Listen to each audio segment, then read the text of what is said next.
welcome back to another episode of Sexy Marriage Radio, and happy birthday this past weekend. Yes. For Sexy Marriage Radio. 14 years. That's amazing. Congratulations, Corey. It's been a fun ride. It's who would have thought that, hey, let's try this thing out 14 years ago, just learning everything I could about podcasting and let's see what we could do. And here we go, 14 years later, it's still going strong. Thankful to all the people that listen, right? Over the years. The nation, shout out to the nation. The bingers, the people that are just there for, a season or whatever they're going through. It's just an amazing community of people that are walking alongside right through this journey with us. Just kind of like-minded folks. Appreciate it. And I'm so impressed and humbled by those that listen to every single episode.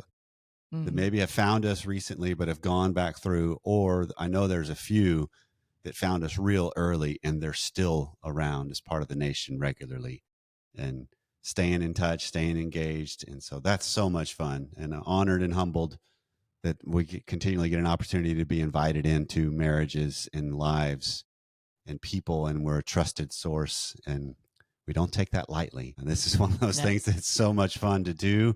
Thank you to you for being a part of the process in various ways all the way through. And then now on the show, the last, 6-7 years. Thanks for being a good lead and leading the journey. Well, thank you. This has been fun. And one of the things that's been fun with some of the mastermind groups that I get, like we'll have conversations with some of the husbands, and there'll be some topic that maybe they heard it on Sexy Marriage Radio at some point or read it in a book. And they're like, how do you bring that up? How do you, because if we look at some of the trouble points or these goals or these desires that we may have, one of the hurdles often is, how do I approach this subject? How do I speak up about what my desire is? That's kind of where we're heading today too, actually. That's exactly where we're heading today with an email that came in. But it's funny because as we're sitting there talking in a mastermind group, because husbands mastermind groups, oftentimes we get a lot of time just to kind of brainstorm and bounce ideas off of each other and push back and ask questions. And so sometimes it'll land on, so Corey, Pam's changed over the course of the show, because and that's a truth of, we both are different people than when this thing started. And because not only are we doing our own growth, but there's growth that happens because of the show, of us doing this. And so I'm like, guys, you got to realize I get every week of at least almost an hour to have a conversation with my wife about something as it pertains to our marriage. And it's not specifically directed at us, but it's because we do the show. We go through a lot of content that's applicable to us too. And well, that's just at minimum while we do the show, right? Absolutely. But it's still one of those aspects of the honor it is to do this with you, and to have a partner that can allow both of us get a chance to stretch and grow and push back on each other to see where things land. And hopefully it benefits the nation, but it also benefits us. And so I don't want to take that lightly either, because I think that's a big component of this thing. Yeah, true. I'll take it.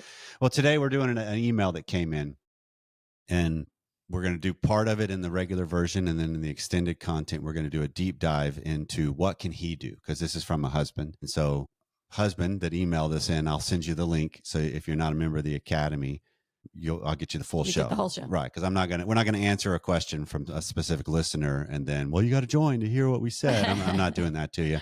But if you are a member of the Academy, everybody's going to get to hear this. And if you're not a member of the Academy, you want to join us, smr.fm/academy is how you can join us and get the extended content, or go full on and jump into the coaching calls and everything that we have going on. And speaking of, next week is our next 7-day challenge kicks off, the Stop Chasing, Start Leading challenge, which is specifically aimed at the higher desire spouse on how do you set a tone well? How do you lead towards something that you might want better in your marriage? And it's going to be aimed specifically at sex lives, but it's going to apply to any topic as well. And so if you want to join us on that, smr.fm/lead is how you can find more information. So here's the email. Dear Corey and Pam, I've listened for about a year now and really enjoy the show. My wife and I, who are 33 and 34 years old, have been married almost 10 years. And for the most part, we have a relatively good sexual relationship.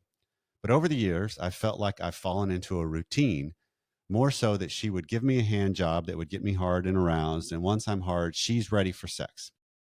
I've mentioned to her about slowing down and allowing more time to go slower, to, go down on her, finger her, tried vibrators, something that would be interested in her pleasure, but she's not interested in anything other than a little fingering. And then she just wants to go straight to intercourse. She says intercourse feels the best to her.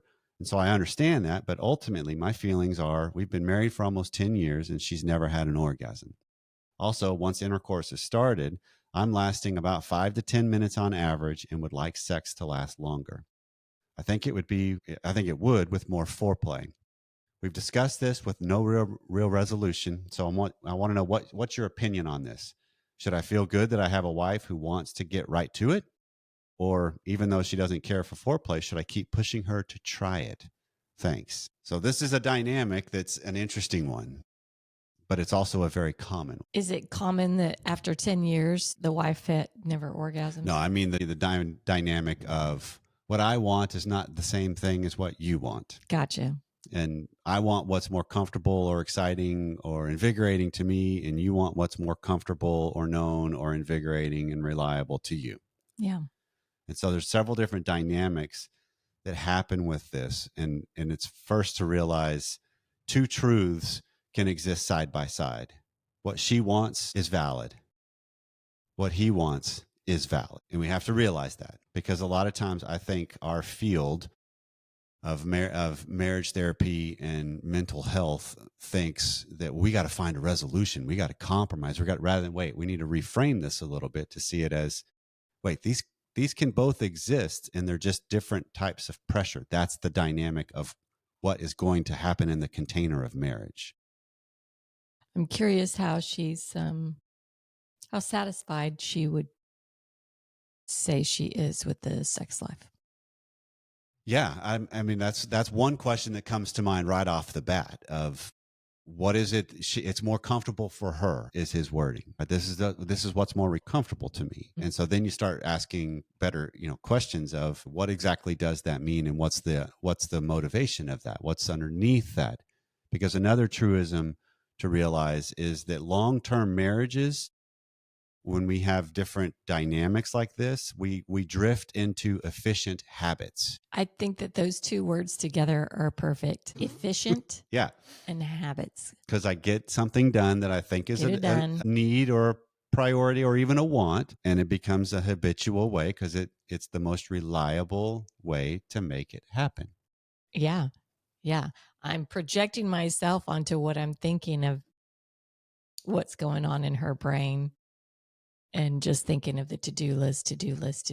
And there's just no time. I know that you get off with intercourse. I'm thinking of what I'm going to do next. And that's, I'm projecting myself on this as over the years to think about where she is on that. But I guess we can't speak too much on her. She's not the one that emailed. Yeah, it's difficult without knowing a little more or a lot more detail of her, because if there's an element of she's never had an orgasm, then that leads to, if like they're in my office, then it becomes okay, never had an orgasm during sex with your husband, or just never had an orgasm. Those are two separate things. They are. And so it's worth understanding, where does that rate for you? Are you okay with that? Because there are people on the planet that I'm okay not having an orgasm. I don't need it. It's not a priority of mine. Yeah. Well, and if I haven't had it, I don't know what I'm missing. Fair. And I mean, there's that. Yes, there is. And so it's understanding that the way they are going about this, we have to make some speculations that we then build off of to make some moves possibly. Okay. And so when you're looking at, let's just kind of talk about it, because ultimately this is about how does he raise the standard for himself and how he approaches things. Okay. Knowing full well is going to pressure her standard. And that's what he's asking. That's what he's facing anyway. Because he's brought it up. So it's an issue. It's something there. Mm-hmm. And so let's look at what are some typical reasons why foreplay gets shortened or is non-existent for some wives. This is just some information I've come across either talking to people or just reading different books. From clients. Yeah. Firsthand, being married to a wife for 32 That has a years. to-do list. That she does. That's one of them right there is the to-do list. There's other Yeah. things on there, and this particular aspect is lower on the priority list. Well, I think that's part of the, mindfulness is a big word right now, right? Being present and finding a way to not let everything else get in the way and being where your butt is. That's not usually the phrasing you use when you're talking about entering into your intimate sexual encounters with your spouse. Be where your butt is. I mean, that's what we tell our kids when they're sitting there on their phones or whatever. But Right. I think that plays into it a lot when you're talking about if I'm someone that has the to-do list on my brain. Yeah, because this is one of those, like, I see a priority of it. It's on the list. It's just not as high. So therefore, I'm not really doing this as motivated much for me as I am for us and for you. Right. And so then it starts to become, that's the efficient habit. Right. So the other aspect that's always, a lot of times very common is just a physical comfort or pain management or exposure management. Because foreplay oftentimes requires a little bit more exposure of us. Okay, those are a lot of different things. Exposure versus pain. I mean, those are totally different topics we're talking about, right? Right. So pain management is sometimes people want it to be short because they know if it's just a reliable route of intercourse isn't painful, but sometimes touch can be, because there are some women that a clitoral stimulation is way too sensitive, and it starts to become equating as pain. It's not as pleasure if it's too sensitive, or it's tickle, or it's it's ticklishness, or it's there's aspects that now someone's like, no, I don't want that because it's way too overstimulated. And so if you go just plain intercourse, majority of women don't climax from penetrative intercourse only. So that just makes it a reliable route. But then you talk about exposure, then all of a sudden, because a lot of times if you think about foreplay, there's some simultaneous things that go on, but then there's also kind of like what's already described. She focuses on him till he gets an erection, and then they transition. And he's like, I want to focus on you. That's an exposure. I don't want to be the center of attention. There are some wives, and there's some husbands that are that way too. I have trouble receiving this. Yeah, that can definitely be hard. Well, I don't have anything else to say, but it can be hard. Well, just because, and this is one of those, so it is having an understanding or an awareness of how do I look at this as what's being asked of me here? What is this what's being exposed here? I don't like being in this position. I don't like feeling this vulnerable. I don't like having to just kind of focus on myself here, because tell me if I'm wrong, because you are one of these, there are women that I don't want to be the center of attention. My existence is everything going on around me. I got all these other things I need to get done too. And so it feels weird to let it be the focus just on me for a little bit. Well, I think there's some of that. I think that there's you're pointing me out. Sometimes if I let it focus on me, I feel like I'm being selfish and not giving you the time that you may want, right? If I just lay back and enjoy, let you explore, I feel like, I need to reciprocate here. Well, there's time for that. That's part of the idea of foreplay. I mean, but it's just, that's kind of the dynamic of what you're touching on, is realizing, wait, there's more to this story. Yeah. I'm just telling you some of what's gone on over the 32-year span that we've had. Those are some times that have been there that it's, I can't just lay back and enjoy. I got to participate in this. I got to do something for him too. And this is a good place to land for a second on, I think, regardless, male, female, in this dynamic, if somebody is willing to do the other, and that's kind of a way to describe it, this way Schnarch would describe it, is the doing and the being done, right? That if you are in the role of receiver, a loving thing is also learning to receive, because you're basically, if you struggle with that, you're taking away a blessing that can be offered to you. We talk about this in different contexts of, I want to pay for this for somebody, and they're like, no, please don't. I'm like, wait, don't take away my blessing. I want to offer this for you. Yeah. There's good things that come out of that offering. There's a lot of husbands that get a lot of pleasure over the ability to provide pleasure. That's a truism. I'm in that camp of totally enjoy offering that. And so learning to receive that is a component of the dynamic of, now you've hit this another component that's a preference versus a limitation. So you can sometimes come up against a limitation we have of, I really have a limitation of learning how to receive things. I really struggle with that in my life. Mm-hmm. Now all of a sudden you get an opportunity to try to grow that, expand that. I don't like using the word limitation on that because that makes it sound like you can't do it rather Yet. than I'm not doing it. Right. That's where you add that one powerful word of, it's not something I'm comfortable with. A hang up. Yet. I call it a hang up as That works. opposed to a limit. That works too. And then the other aspect that can be a component of this is just the dynamics of control that happen, desired control dynamics that happen in sex. A lot of times, this is why we get into patterns and efficiencies, is because it allows me to maintain control. Because when it ventures off into another area, now all of a sudden I'm back to that element of, I'm exposed. It's new, it's unknown. And if you think about that in lots of aspects of our lives, if you show up someplace new, there is a level of anxiety that comes with that typically. Like, I don't know where things are. I'm not sure. And there are some people that love that. And then there's other people that it terrifies them. Well, this same dynamic is at play in sex. If we start venturing into this category, where does it stop?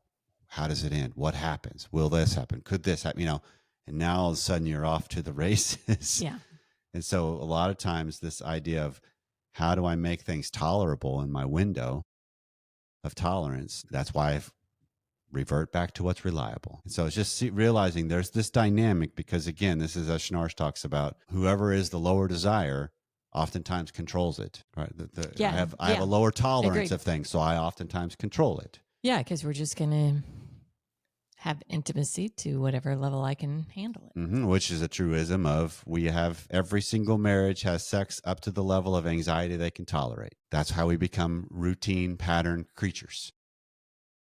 Because it's comfortable in the long run. Absolutely. So, and then the last thing is something we've also talked about is this. This is the get it done relational mindset. Right. And I'm not saying it's a diminishing. There can be two different types of aspect and meaning attached to this. One can be the mercy obligation side of it, which is troublesome in the long run, which is okay, fine, get it over with, whatever. The other is, no, I'm on board with this. I enjoy this. It's not necessarily for me, but I'm still a willing participant. But I just want to get this done. It still misses a lot of things of what this thing can be, but it's a component that's at least a little cleaner than the other side of the coin. Right. Ideally, that's not 100% of the time. No. Kind of response. Right. But it's realizing that these are possibilities that could be going on. What's accurate and true, I don't know. And it'd be troublesome in a lot of ways. I'm just speculating here. But if he were to ask, hey, what is it that's keeping this? My hunch is, I don't know. This would be the answer. I mean, are the things I'm doing just not pleasurable to you? So it could be that her mind's not there. It could be that the techniques he's using just aren't something that hits home with her. Any number of. Well, I hear a lot of things that are almost like these are just developmental roadblocks, if you will, or speed bumps, if you will, that I just haven't developed yet to where there's a comfort, there's an interest, there's a courage to really lean into this, to really test myself out on what am I really capable of? What is this really? What would pleasure really look like? Because there are times if you couple this idea of, I don't want to be the center of attention, I don't want to focus on me. Well, a lot of times what can come with that is I would feel a little guilty for having pleasure. I'm not here to have pleasure in life. There's hard work to be done. I mean, that's a family of origin thing that can happen. This is about work. This is about, and I'm not meaning it as sex. I just mean it as, that's how I orient towards life. Yeah. It's interesting you say that, because I remember a period of time when there were some bad things going on with other family members, so I felt guilty to have sex because I knew that they'd lost a loved one, Well, and particularly some after your others. mom lost dad, that there was that element of like, I feel bad that she's all Yeah. alone and lonely Well, I as wasn't can going to get be. into specifics, but that's Well, but exactly what I was thinking yeah, I mean, about. that's a widower in our life that, yeah, that's an impact. Sorry for just throwing all that out there, but that's been touched on before. Yeah, but it's odd to think that people would say, "Well, I just don't deserve, or I shouldn't." And I'm just saying, I can see exactly where that can come from, because we feel like maybe we shouldn't if Yeah. someone else How can't. should I be able to enjoy something like this when other people? Other people I love are just devastated, yeah, Mhm. and can't enjoy Mhm. that anymore. Which Yeah. then that again, all of these are good ways to start to look at a dynamic differently, to then just start figuring out asking better questions of yourself and your dynamic. Because Mhm. again, this is not husband that emailed us in. This is not now arm yourself with a bunch of questions to be able to talk to her and lead her through something. No, this is instead, how do I look at this different and be curious about, well, what if it's this? And what if it's this? Because what that does is it allows me to strategically position how I approach our dynamic better, not her. And there's a big difference in that. Because a lot of times, what we will wind up doing because of these desired differences is I make my spouse the problem and the key to fixing it, rather than I just need to face this dynamic we've created differently, which that's where we're going to head with the extended content and go into some specific of the what can the husband do. So like we said before, if you're not a member of the Academy, come join us, smr.fm/academy. We'll keep the conversation